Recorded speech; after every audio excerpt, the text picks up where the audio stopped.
The atomic threshold, how nuclear weapons changed war forever. When the United States developed and used the atomic bomb in 1945, it fundamentally altered the meaning of war and power in the modern world. The bombings of Hiroshima and Nagasaki demonstrated that a single weapon could destroy entire cities in seconds, killing tens of thousands almost instantly and leaving long-lasting devastation in its wake.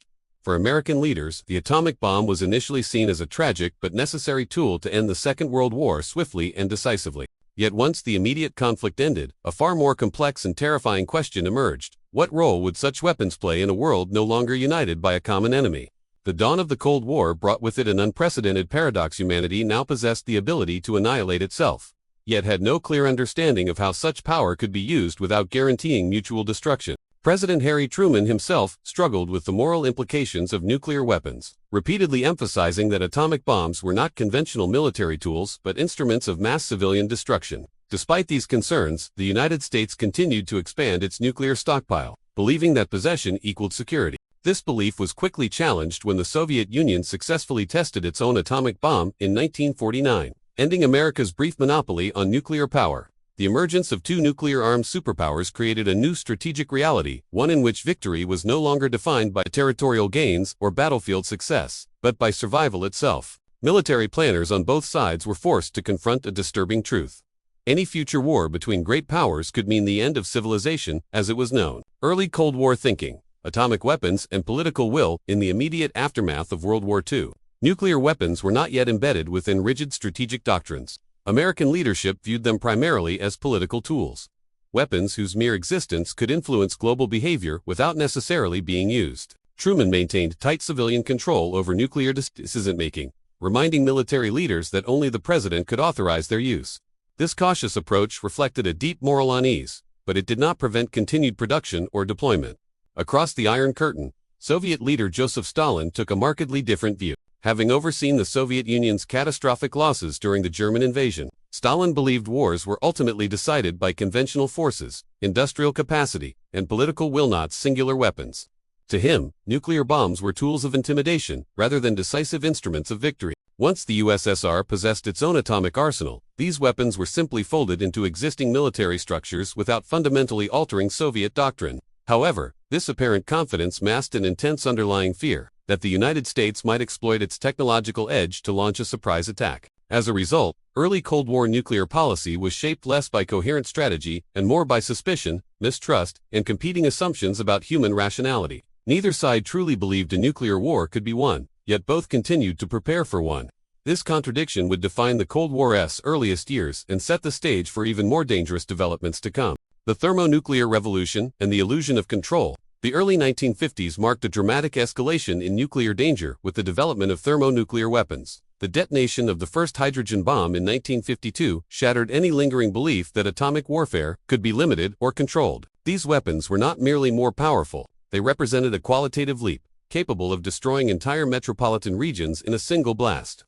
British Prime Minister Winston Churchill famously warned that humanity had crossed into a new era where survival itself was uncertain. The Soviet Union rapidly followed with its own thermonuclear tests, igniting a relentless arms race driven by fear, prestige, and technological competition. Both superpowers faced similar domestic pressures. Maintaining massive conventional armies was expensive, politically unpopular, and increasingly unnecessary in the shadow of nuclear annihilation. For President Dwight D. Eisenhower, nuclear weapons offered a grim solution. By relying on the threat of overwhelming retaliation, the United States could deter Soviet aggression while reducing military spending. Yet Eisenhower also understood the terrible irony at the heart of nuclear strategy. Winning a nuclear war would still constitute an unimaginable catastrophe. His administration's New Look policy embraced deterrence not as a path to victory, but as a means of preventing war altogether. The assumption was simple, yet terrifying. Rational leaders, when faced with mutual destruction, would choose restraint. Whether this assumption would hold under real-world pressures remained an open and deeply uncertain. Competing doctrines, deterrence versus preemption. While the United States increasingly framed nuclear weapons as instruments of deterrence, the Soviet Union approached the problem from a different ideological and historical perspective.